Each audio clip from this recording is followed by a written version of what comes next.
Hey guys, welcome to our channel, and in this video I'm going to show you how you can fix if your Roblox is stuck on loading screen on your PS4 or PS5.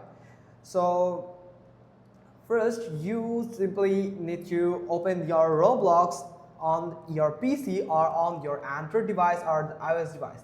Now simply click on this settings icon or gear icon that goes to the settings. After that you have to simply it's actually error.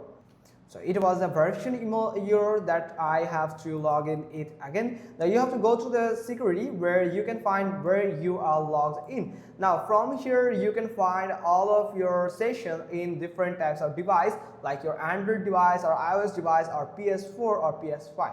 So you can simply click on it. For example, this is your PS5, so you can simply click on this arrow icon here. Then you can find log out of session where you can simply click on log out of session. Then it will just log out your Roblox account from your PS4 or PS5. Then you can re-log in or log in back to your account on your PS4 or PS5.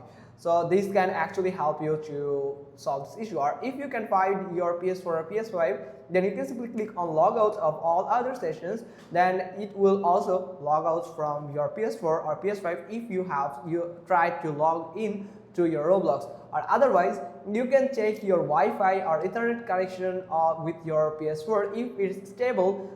Check if it's stable or the internet connection is good enough to run the Roblox. So that's pretty much all thing. Hope you got this. If so, then give us a thumbs up, leave a comment below, and thanks for watching. Till next time.